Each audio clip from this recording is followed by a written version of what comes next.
All right, peace and blessings, everybody. It's Wednesday, November the 22nd, the year 2017.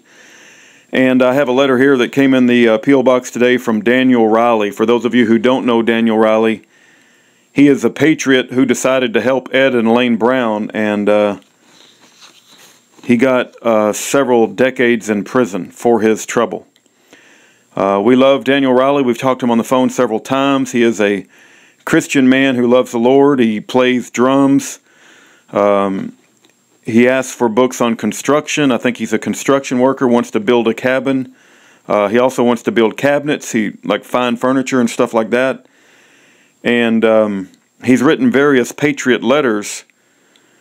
And when we first contacted him, he said that he had written many, but he had lost them. And so he's been looking for them. And I think he found this one back from April 16th of 2012. So this is basically over 5 years old. But it is a Patriot letter that he has written. If you want to download it, I have scanned it, and it is downloadable from yearofjubilee.com. So go to yearofjubilee.com. Jubilee is spelled with one E, just like the King James Bible. And then go to Ed and Elaine Brown's page. Scroll down and you'll see Daniel Riley Patriot letters. There's a 1 of 2 and there's a 2 of 2. It only lets me put 15 letters on each section. So when I get more than 15 letters, I got to create a new section. But he wrote a little introduction here. He says, Aaron and Rudy, he wrote it on November the 16th from Danbury, Connecticut. Enclosed, please find the latest of my found political letters. I have only sent a typed version. He goes on to say, last week the Supreme Court started releasing decisions. SCOTUS blog posted that decisions were going to be released yesterday, but later took down the posting. For what reason, I know not. Regardless, the wait will be coming to an end soon. I will either be or not to be released from prison. My hunch is that the DiMaia decision will not be released until January. So we've got a 6-page letter here. I'm sure it's going to be fairly lengthy. Again, if you want to download his letter, I have scanned it and uploaded it to Year of Jubilee. If you would like to hear me read it, that's what I'm going to do right now. Terre Haute, Indiana, April the 16th, the year 2012. Lesson number 3. He wrote this to his friend Donna. Donna, I have been feeling inclined to write you, to give you a brief update and to share some of my thoughts. I have written various patriots around the country and Canada expressing what I believe to be true, desiring to educate and prepare the public's mind in the great struggle of the epoch between liberty and despotism. First, a brief update. The enemy has arbitrarily deprived me of the use of email until May the 18th. This was done in the enemy's typical fashion of lies and chicanery, in retaliation against me for standing up for the truth with regards to me exposing a cover-up by certain pensioners, whose informant attacked another prisoner for exposing his perfidy, not to go into great detail. I am presently waiting on the court in New Hampshire to rule whether there is going to be a trial or not in my civil lawsuit against the enemy's 4 hirelings, who tried to murder me back in June 2007. Further, the enemy stole all of my Liberty tools and, unbeknownst to me, had them default forfeited in a civil lawsuit that I was never given notice of. I sued out for the return of my Liberty tools on the ground I was never provided notice of the forfeiture proceeding. The enemy countered by producing a certified mail receipt and return card, postal forms 3800 and 3811 respectively, that were sent to the attorney who assisted me in the criminal trial. The courts, both district and appeal, denied my claim for lack of notice, specifically relying on the postal documents. Upon further investigation, the attorney revealed he never received such notice and his signature was forged on the return card, and the post office has no record of the certified mail number. Another lawsuit is being filed with regards to this now known willful and malicious theft of my property by way of deception. That takes care, just to let me stop there, when Daniel refers to Liberty tools, he's referring to firearms. I'm sure you guys have figured that out. Let's go on with Daniel's letter. That takes care of the brief update. Now on to more important things, like the state of affairs in our beloved country. Americans say they love their country, but yet how can you love a country you do not know? To know a country, you must know and understand its history, especially the events that led to the birth of your country. What year did the Boston Tea Party happen? A profound sadness envelops my soul, knowing probably most of the people referring to themselves as Americans reading this letter cannot answer that question. Ignorance is a prelude to slavery. Only an ignorant and licentious people can have despotism placed upon them. By contrast, a knowledgeable and virtuous people make tyranny flee like the darkness upon the rising sun. The American people must think. Critical thinking is critical. A thinking man or woman is a free man or free woman who questions authority at all times and does not voluntarily submit to it until one is satisfied that said authority is lawful, meaning a foundation based in the contract that holds society together. I want to discuss a little bit about our society to give my reader a concept of how people come together out of a state of nature into a society for their mutual benefit. The fundamental building block of a society is the local town meeting or folk mote, which is a descendant of the primeval policies of the Teutons, Germans. This was passed on to the English by way of the Saxons to stem the encroachments of the princes. A folk mote is a fixed, frequent, accessible meeting of the individual freemen and women for discussing and deciding upon public matters. Every town is an incorporated association. Upon application of a certain number of the townfolk, a warrant for the calling of a town meeting is issued. The warrant mentions specifically the business to be engaged in, and no other can be legally executed. The townspeople are noticed or warned to attend, and they that do attend, though not a quarter or tenth of the whole, have a right to proceed.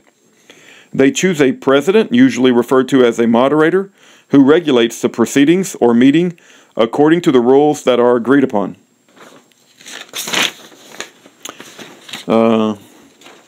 Each individual has an equal liberty of delivering his or her opinion and is not liable to be silenced or browbeaten by a wealthier or greater townsperson than himself. Each free person gives his vote or not, for or against the issue being decided upon, as he or she deems it proper, and each vote weighs equally, whether that of the highest or lowest inhabitant of the town. This proceeding is the underlying foundation of all governments. Representative systems became necessary because the population grew to a point where a gathering of townspeople became too unwieldy or impractical to function. Today, every town is an incorporated republic. The word republic simply means the townspeople are governed not by themselves in person, but by their chosen representatives. The chosen town councilors, by their vested authority, issue an order calling for a town hearing or open forum so the townspeople can voice their positive or negative opinions on the matter under consideration. This forum is how the people's representatives are persuaded to vote one way or another. Expanding out our look at government in earlier times, multiple towns would each send a representative or deputy to a body usually called an assembly.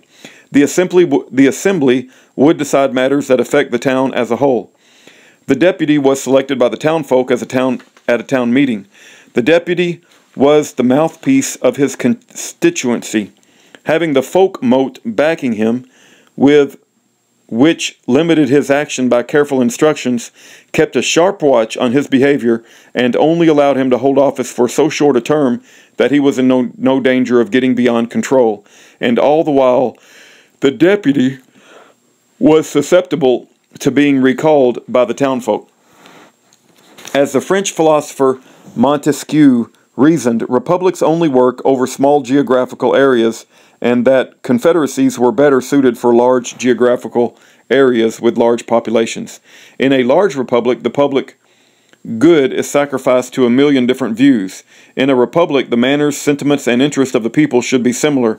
If this not be the case, there will be a consultant There will be a constant clashing of opinions. In large republics, representations will merely be in name only. The Constitution, Article 1, Section 2, unambiguously states that 30,000 people is the maximum one representative in the House can represent. Let me read that again. The Constitution, Article 1, Section 2, unambiguously states that 30,000 people is the maximum one representative in the House can represent. Yet today, without any amendment to this clause in the contract between the people, there is over 500,000 people represented by one representative.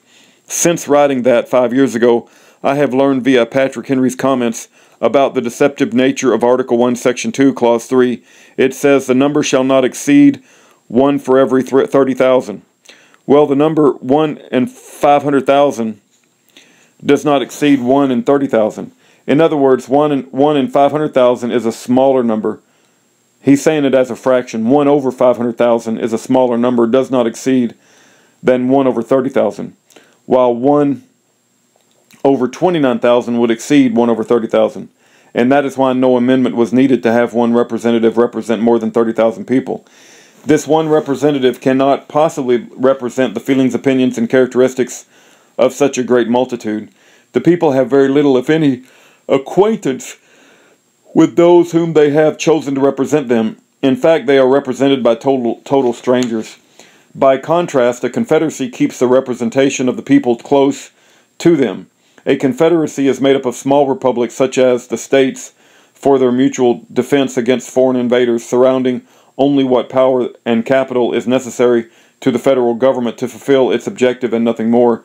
The contract is between the state governments, and the state governments are in on every question, and the federal government operates directly on the states, who in turn operate on the people and property. In a confederation, the people tend to attach themselves and support their local governments in all disputes within the Union. Local home rule always fosters liberty. Its antithesis is centralized government, which the lessons of history have taught us always fostered despotism. The Articles of Confederation established in 1781 a confederation of republican states. After the Revolution, there was a conspiracy afoot to consolidate power and establish a new aristocracy over the people. The revolution was stolen from the people, just the way the Russian people revolution was stolen from them by the Bolsheviks in 1917. The Constitutional Convention of 1787 was illegal. My reader may find this hard to believe, but upon careful consideration of the facts and circumstances, one will find this fact is indeed true. The state assemblies elected delegates to be their mouthpieces at the convention, with only the specific... Oh, excuse me, I'm so sorry. Where are we at? The state assemblies elected delegates to be their mouthpieces at the convention, with only the specific delegation of authority to amend the Articles of Confederation, which could only be done by the concurrence of all 13 states. The conspirators against our liberty agreed that nothing spoken in the House be printed or otherwise published or communicated without leave, thus making the convention's proceedings a hugger-mugger. Why? What were they afraid of? In early June of 1787, James Madison introduced a Virginia plan to the delegates, which plan turned the Confederacy of States into a consolidated national, not federal government. A national government is established by a contract between the people. It is not federal, because it leaves the state governments out of the decision-making process by bypassing them, operating directly upon the persons and property of the citizenry. On June 9, 1787, William Patterson of New Jersey demanded the Massachusetts credentials be read. This revealed what all the delegates already knew. They were empowered only to amend the Articles of Confederation. To try to institute a national rather than a confederate government would place the convention delegates directly at odds with their constituents. John Lansing of New York on June 19, 1787 condemned the Virginia plan as totally novel, beyond the powers of the convention, unacceptable to the states and repugnant to the people. As the convention unfolded, John Lansing and Judge Robert Yates, also of New York, quit the convention. Oh, so sorry, it's getting late. Quit the convention in disgust, not wanting to be part of the conspiracy. Patterson was appeased, as well as were other delegates from the smaller, less populous states, by equal representation in the upper house or Senate. George Washington was guaranteed to be the first president, thus his acquiescence. To give my reader a sense of the opposition to the consolidation of power of the 12 states who sent 65 delegates, Rhode Island refused to send delegates, 10 refused to go to the convention, and of the 55 delegates, 16 refused to sign the Constitution. Thus 40% of the delegates would not take part of the conspiracy to set a consolidated centralized government over the states and the people. There can be no doubt the revolutionary cause can be summed up as Americans using lawful force to secure their unalienable rights, i.e. liberty.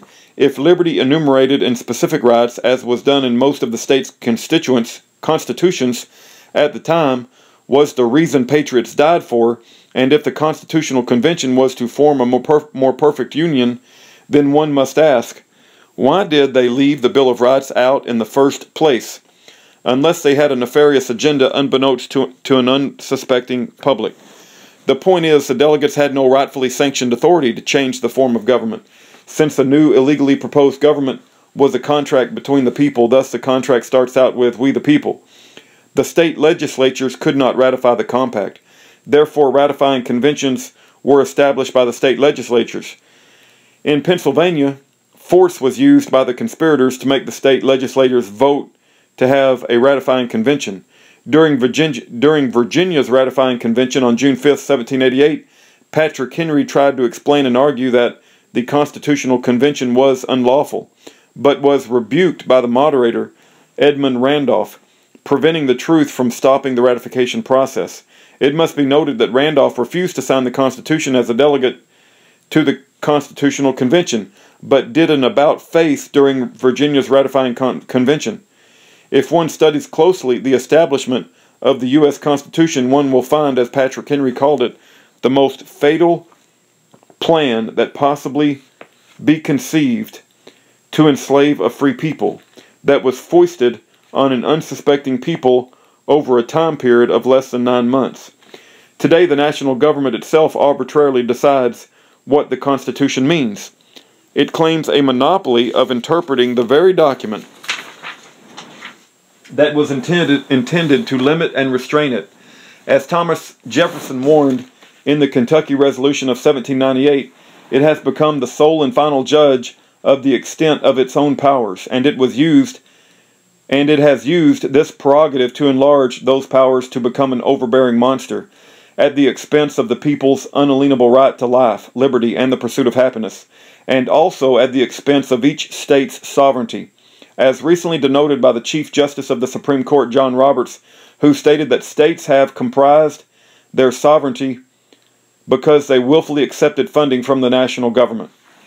Moreover, the national government is not for the people and by the people, but instead it was, as was the design, has become an instrument of the international banking cabal, a cabal that President Andrew Jackson exposed and defeated by destroying the Bank of the United States. The bank was a monopoly that bestowed special privileges on private individuals and was a device used to corrupt Congress. A privileged financial aristocracy was put in control, creating a chain of power that was very dangerous. As Madison wisely noted, Andrew Jackson felt his destruction of the tyrannical banking cabal's bank was such an important accomplishment in securing the people's liberty, he noted it in the epitaph on his gravestone.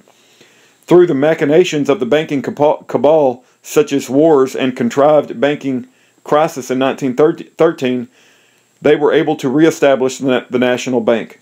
Learning from their past mistakes, their hirelings in Congress purposely left the word bank out of the title, calling it a Federal Reserve, making it seem to the unsuspecting public it was part of the national government. In this same year, the 16th Amendment was fraudulently ratified, according to some experts, to overcome the Supreme Court's ruling that an unapportioned direct tax on income was unlawful. I believe the international banking cabal was behind this duo of liberty-oppressing implementations. On close inspection, we shall find this duo was designed to work hand in glove. The National Bank would issue irredeemable paper that was evidence of government debt that the national government would force to the people to use as money by declaring it legal tender, while at the same time an increase in taxes would pump out enough money to prevent the effects of this inflation. This also made it possible for Congress to spend without the public realizing it was being taxed, meaning through inflation. When the international banking cabal, through its agent, the Secretary of the Treasury via the Federal Reserve, adds more Federal Reserve notes into circulation without a corresponding rise in goods and services of equal value, equates to inflation. In direct correlation, the cost of living rises, not because of supply and demand economics, but as a result of your money depreciating in value. In other words, the effect is a reduction in the purchasing power of each monetary unit, because there is more money chasing after the same amount of goods and services. In consequence, everyone that touches a Federal Reserve note is taxed by it. If there is anything my reader learns from this letter, let it be that inflation is equivalent to taxation without representation. Inflation is theft. American patriots need to spread notice far and wide about the truth of inflation, holding up our enemy's iniquitous system in full view. The design of our enemies is to gradually, through imperceptible degrees, enslave us, the whole by one stroke, too bold an undertaking. The honest, the modest, and the industrious part of the country are slowly being plundered by inflation. This illegal and covert despotism, unseen and secretly and hidden, but nevertheless sensibly felt. A despotism of unseen and secretly hidden, but nevertheless sensibly felt. A despotism of secret organizations and quasi-secret organizations, whose works are done behind the scenes through all sorts of immoral agents that are ever being shifted or replaced, to strengthen the enemy's secrecy and covertness, like an invisible fence securing their slaves. This so-called invisible fence is no longer invisible. The veil has been lifted on the ugly face of tyranny, exposing the cabal of internationalists. All internationalists are the enemy, not just the international bankers.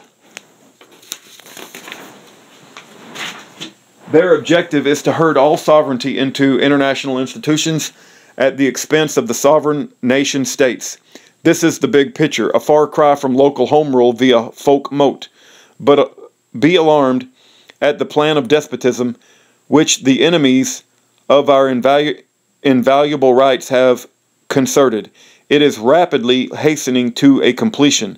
We can no longer conceal our impatience under a constant, unremitted, uniform aim to enslave us.